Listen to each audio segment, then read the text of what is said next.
नमस्कार मंडळी, स्वागत आहे तुमचं प्राईम टाइम महाराष्ट्रवरती। काल इंडिया आघाडीची दिल्लीमध्ये बैठक झाली आणि या बैठकीमध्ये कोणते कोणते विषय चर्चिले गेलेत याचा सविस्तर विश्लेषणात्मक व्हिडिओ जो आहे ते माझे सहकारी सुहास गटवाई यांनी कालच केलेला आहे। तो व्हिडिओ तुम्ही नक्की पहा।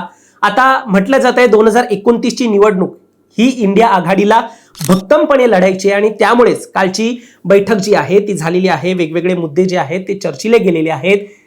थोडा आढावा जो आहे त्याचा मी तुम्हाला सांगतोच, पण या सगळ्या बैठकीमध्ये सगळ्यात महत्त्वाची जी मागणी जी आहे ती ठाकरे गटाकडून झाली असल्याचं सांगितलं जात आहे। आता त्यांची मागणी काय होती तर इंडिया आघाडीला पंतप्रधान पदाचा चेहरा आपण दिला पाहिजे, इंडिया अलायन्स कडून हा चेहरा दिला गेला पाहिजे, अशा प्रकारची मागणी ठाकरे गटाकडून महत्त्वाची म्हणजे करण्यात आली। आता या व्हिडिओच्या माध्यमातून आपण हेच जाणून घेणार आहोत की खरंच इंडिया आघाडीला त्यांचा चेहरा जो आहे, पंतप्रधान पदाचा चेहरा जो आहे तो दिला पाहिजे का, हेच आपण या व्हिडिओच्या माध्यमातून जाणून घेतोय। दरम्यान तुम्ही चॅनलवर नवीन आलाय तर लगेच सबस्क्राइब करा प्राईम टाइम महाराष्ट्राला, कारण असे राजकीय घडामोडी आणि घडामोडींमागील राजकारण आम्ही नेहमी तुमच्यासाठी घेऊन येत असतो। माझं नाव ओमकार साळवी आणि या विषयाला आपण सुरुवातीपासून सुरू करूया। तर मंडळी, काल इंडिया आघाडीची जी बैठक झाली त्याचं एक थोडक्यामध्ये मी तुम्हाला काय काय विषय चर्चिले गेले ते सांगतो।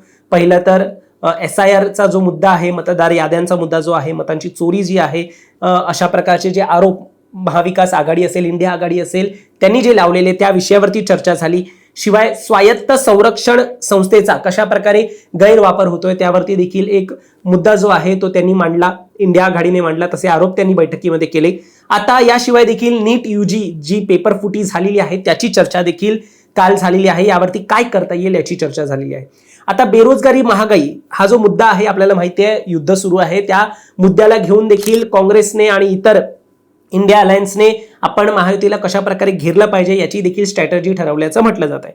पण आघाडी कशी एकत्र टिकवून ठेवायची यावर चर्चा झाली असली तरी महत्त्वाचा मुद्दा हा तेव्हा आला जेव्हा ठाकरेंची मागणी जी आहे ती आपल्याला सकाळपासूनच माध्यमांमध्ये दिसली की आम्ही हा मुद्दा जो आहे इंडिया अलायन्सच्या बैठकीमध्ये चर्चा करणार आहोत की आपण इंडिया अलायन्सला पंतप्रधान पदाचा चेहरा दिला पाहिजे। आता याची जी चर्चा झालेली आहे त्यानंतर आपल्याला याची पार्श्वभूमी जाणून घेणं खूप महत्त्वाचं ठरतं। आता भाजपचा मुकाबला करण्यास आघाडी मागच्या काही वर्षांमध्ये इंडिया आघाडी जी आहे ती अपयशी ठरली आहे, हे राजकीय विश्लेषक देखील सांगतात।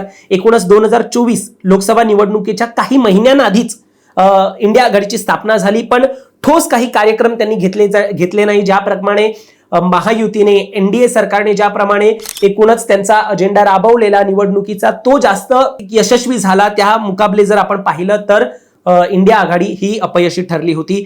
अर्धे पक्ष तर आपल्याला पाहायला मिळालं की निवडणूक येता येता ते बाहेर जाऊ लागलेले आणि याचा परिणाम काय झाला तर नरेंद्र मोदी यांच्या नेतृत्वात NDA ची सत्ता स्थापना झाली। म्हणजे खूप कम्युनिकेशन गॅप जे आहे ते पाहायला मिळत होतं। आता जेव्हा हे सगळं झालेलं, लोकसभेला झालेलं, तेव्हा ममता बॅनर्जी पासून सगळे काँग्रेसवरती खापर फोडत होते, कारण की तोच सगळ्यात मोठा पक्ष जो आहे तो दिसत होता। त्यांनी सगळं खापर काँग्रेसवर फोडलं, काँग्रेसवर टीका केली। महाराष्ट्रात देखील अशी परिस्थिती होती। आपल्याला माहिती आहे 2 शिवसेना एक वेगवेगळे आपल्याला लढताना पाहायला मिळाले, राष्ट्रवादी वेगवेगळे लढताना पाहायला मिळाले। त्यामुळे एक NDAचं बळ जे आहे ते महाराष्ट्रामध्ये तरी एक जास्त होतं आणि इंडिया आघाडीचं, महाविकास आघाडीचं एक जे बळ जे आहे ते कमी होतं, हे आपल्याला माहिती आहे। आता यामुळेच कुठेतरी म्हटलं जातं की पक्ष बाहेर पडले, वेगवेगळे इंडिया आघाडीमधून पक्ष फुटी झालेल्या, आणि यामध्येच भाजपचं आव्हान जे आहे ते आपसुकच कमी झालेलं आणि म्हणून त्यांना त्यांचं एक मुकाबला जो आहे तो इंडिया आघाडीला करता आला नाही। आणि त्यात काँग्रेसच्या दिग्गज नेत्यांनी तर काय केलेलं की अंतर्गत गटबाजी करून त्यांनी स्वतःचे पक्ष वगैरे स्थापन केलेले त्यावेळेला। मग अशा सगळ्यामध्ये काँग्रेसवरती खापर फोडलं गेलं। पण हा फक्त काँग्रेसचा एक प्रॉब्लेम नाहीये, हे देखील आपल्याला माहिती आहे। इतर पक्ष देखील तितकेच जबाबदार आहे, मात्र ती जबाबदारी जी आहे ती कोणी घेतलेली पाहायला मिळाली नाही।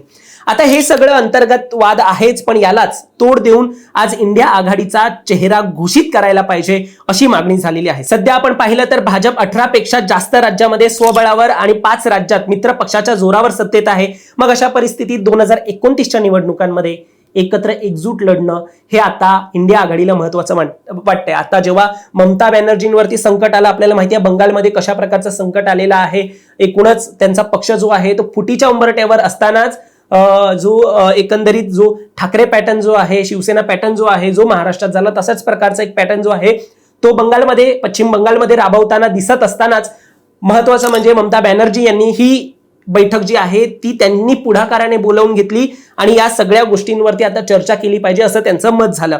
आता यामध्ये काँग्रेस जर मजबूत असेल तरच विरोधकांचा एक आघाडीमध्ये निभाव लागेल असं म्हटलं जात आहे. जुन्या नेत्यांनी पुन्हा घर वापसी केली पाहिजे असं देखील राऊतांचं मत आहे. तेव्हाच आम्ही कुठेतरी 2029ला जाऊन या सगळ्या एनडीए सरकारला, त्यांच्या ताकदीला आम्ही लढा देऊ शकतो, त्यांच्या ताकदी विरोधात लढा देऊ शकू, अशा प्रकारचं मत जे आहे ते आता इंडिया अलायन्समध्ये कुठेतरी पाहायला मिळतंय. तर मंडळी, आता महत्वाचा मुद्दा, या सगळ्या परिस्थितीत इंडिया आघाडीने त्यांचा चेहरा घोषित करणं का महत्वाचं आहे?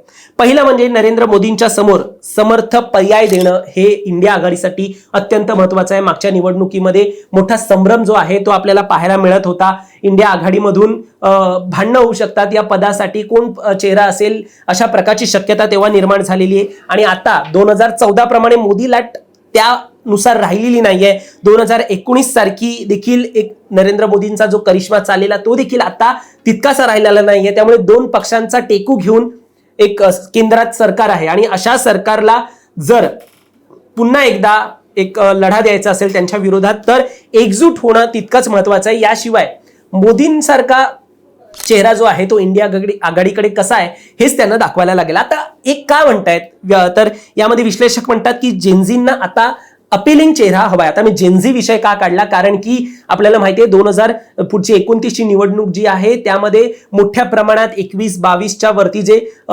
युवक आहेत ते मतदान करू शकतात. आणि आता जेव्हा अभिजित दिपके यांचं देखील आंदोलन झालेलं आहे, सोशल मीडियावरती कशी क्रेज येऊ शकते हे जेनझींनी दाखवलेलं आहे. त्यामुळे त्यांना देखील एक अपिलिंग असा नेतृत्व सध्या पाहिजे असल्याचं म्हटलं जातं. अभिजित दिपके यांनी जे काही केलं त्यानंतर जेनझींनी त्यांना तेवढ्या प्रमाणात प्रतिसाद एक सोशल मीडियावरती फक्त दिला, पण या पातळीवरती नाही दिला. मग जर आपण असं पाहतो तर अशी एक टफ फाईट जी आहे ती कोण देऊ शकतं, तर काँग्रेस आणि इंडिया आघाडी. त्यामुळे कुठेतरी यांचा चेहरा जो आहे तो घोषित झाला पाहिजे. नाहीतर अभिजित दिपकेंसारखे जे सोशल मीडियामधील एक इन्फ्लुएन्सर्स आहेत किंवा त्यांनी जेव्हा हा मत जेव्हा गोळा केलेला आहे हे त्यांचं सोशल मीडियावरती, त्यानंतर ती फक्त तेवढीच एक पर्याय म्हणून जेनझींसाठी राहू शकतं. याला कुठेतरी जे महाविकास आघाडी असेल, इंडिया अलायन्स असेल, त्यांनी या सगळ्याला तोड दिला पाहिजे. त्याप्रमाणे या सगळ्या जेनझींना अपील केलं पाहिजे, हे सगळ्यात महत्वाचं आहे. आता राघव चड्डा सारखे नेते उदयास कसे येतात, तर ते सोशल मीडियाच्या माध्यमातून जे ट्रेंडमध्ये विषय आहेत, जे जेनझींचे विषय आहेत तेच ते त्यांच्या सोशल मीडियावरती म्हणतात आणि त्यानुसार ते सभेमध्ये देखील, लोकसभेमध्ये ते विषय ते मांडतात आणि त्यानंतर त्यांना तो चेहरा अपिलिंग वाटतो. आता असे जेव्हा चेहरे उदयास येतात तेव्हा त्यांचं काय होतं हे आपल्याला माहिती आहे. मग विरोधामध्ये असा चेहरा कुणाचा असू शकतं, तर ते सध्या ठरणं महत्वाचं आहे. पण या सगळ्यामध्ये काँग्रेसला हे शक्य करता येईल का? आता मी काँग्रेसचंच नाव का घेतोय, कारण की इंडिया आघाडीमध्ये सगळ्यात मोठा पक्ष हा तो त्यांचाच आहे.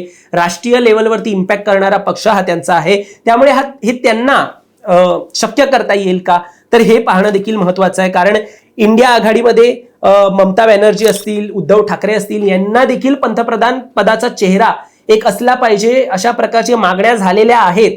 म्हणजे एकीकडे युपी मधून देखील आमचा चेहरा गेला पाहिजे, अशा प्रकारचे जे अंतर्गत वाद आहेत तेच मागच्या वेळी देखील पाहायला मिळाले आणि त्यामुळेच त्यांनी तो हा चेहरा जो आहे तो घोषित केला नाही.